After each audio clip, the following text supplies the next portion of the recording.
There is another reason why I teach this material too. And that's because communism is not actually dead. In its revolutionary form, its political form, it died. But that was only one strand of Marxist thought. It would go on to be extremely influential in the world of academia in the West.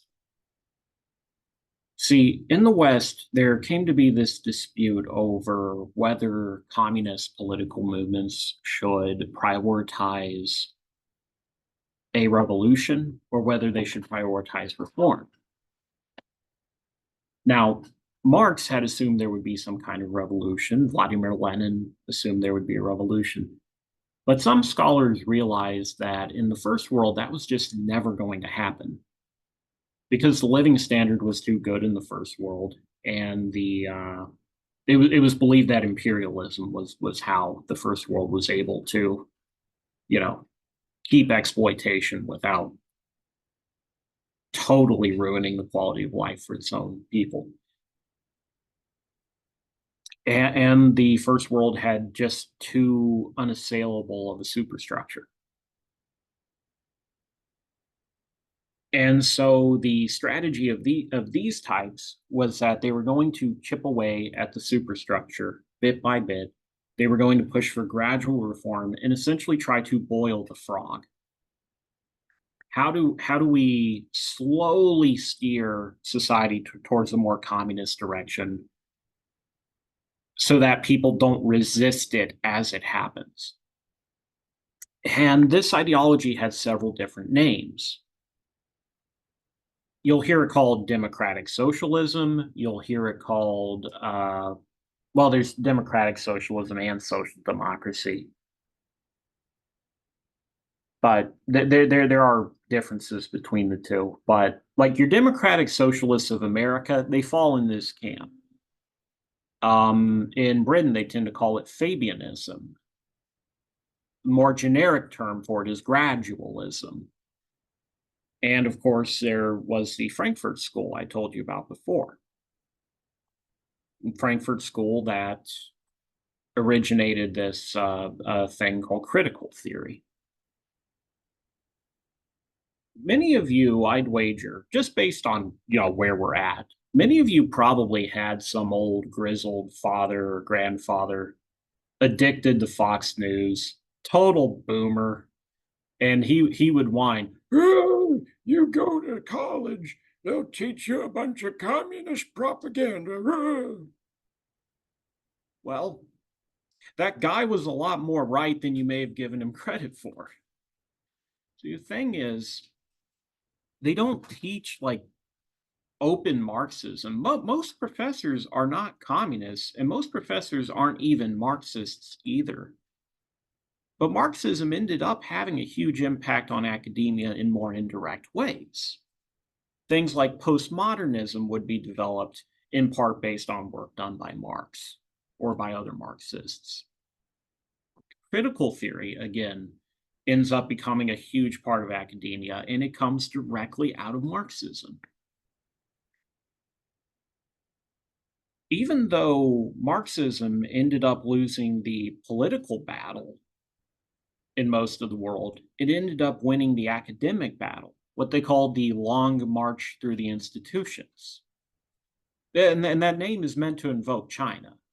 There was a very famous forced march called the Long March. It basically, when you hear Long March, think China's version of Valley Forge. They had the Long March through the institutions. First, really beginning back in the 1960s, but it's especially blossomed today.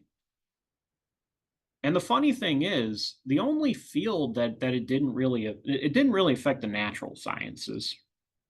And it didn't really affect economics because economics never accepted Marx as legitimate in the first place. I hope you understand. I am the only instructor I've ever seen that talks about this stuff at all.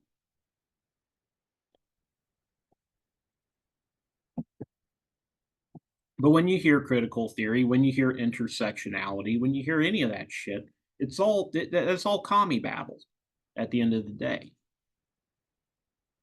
And a big part of the strategy is essentially just denying the communist origins of it. If you go and read the original works yourself, it's there. But part of this gradualist strategy was denying your own goals.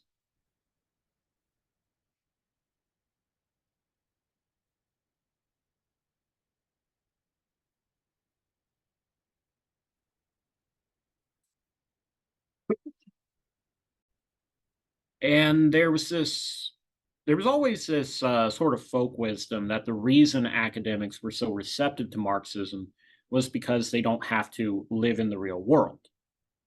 They're idealistic thinkers. They don't deal with practical things like, manly man mechanics and engineers and stuff do. So, they like to take on really bad ideas. And there is something to that. But this one night, I had an epiphany. I have epiphanies all the time, very painful. But I have this epiphany, and I understood in a flash why Marx really dominates the world of academia. And the reason is that every professor wants, in their black, greasy little heart, to be him. See, here you have this lazy piece of shit who maybe had the ability to do real work, but he has no desire to do it. He enjoys thinking and expressing so much that it's his whole life. And he would sooner starve than work a real job unless that job is newspaper man. And he lacks the physical charisma or the killer instinct to make it in business, politics, religion, or war. He'll never be a Napoleon or an Alexander, and it anguishes him because he's the sort that likes to imagine running it all. But what happens to the guy? Well, he lucks in on the one big idea.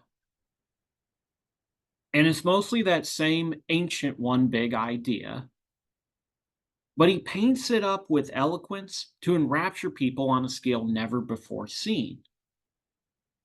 And for as many lazy big thinkers as we've had, your Aristotles and your Einsteins and such, they're mostly men of science or they're men of a specific situation. But Marx somehow breaks through and becomes the Jesus Christ, Muhammad, and Moses of the modern world. He doesn't build empires, but he inspires men to go to build empires for his one big idea. People die by the tens of millions battling for his glory, battling for the world. They compose piles of songs and books and paintings and statues dedicated, if not to him, then to his one big idea, his memory. It's a truly incredible story that some little newspaper man directed other people's hands to shape the world for him. And the kicker is that he never even lived to see it. And that's why every historian, sociologist, and behind a veneer of disdain economist is obsessed with him. Every such small man that lives off ideas wishes they were Marx. Because what could sate the human ego more than to live a life like his? Now, contrast to Adam Smith. Smith was done such a disservice by history, by the public memory, and even by his own adherents who misunderstood him.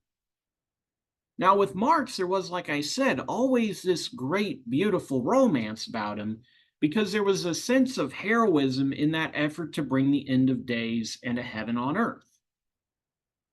And looking down from the ivory tower, those professors could even see some like tragic or ironic beauty in the massive suffering it brought.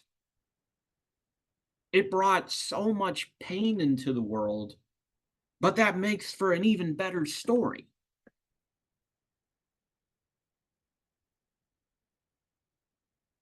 And they could see that from the ivory tower, but they couldn't see it if that boot had been on their own face, if the life was being crushed out of them instead of those millions of people that lived under this. Now, with Smith, there didn't seem to be that romance. There didn't seem to be that noble spirit, just cold pragmatism and hedonism. A materialistic worldview that does nothing to inspire a person, that comes out of the belly and not out of the heart.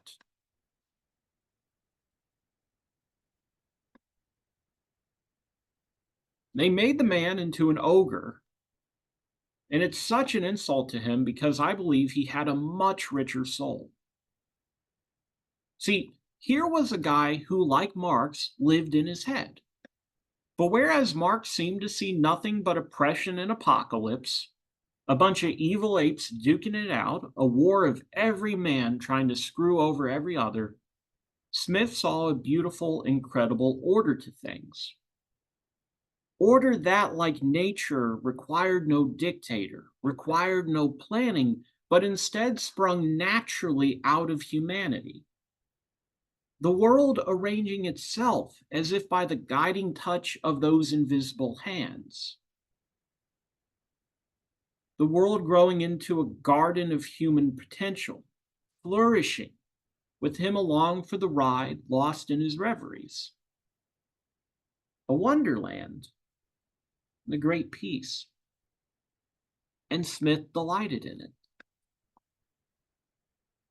And he lived at a time when man was rediscovering the wonder of the world.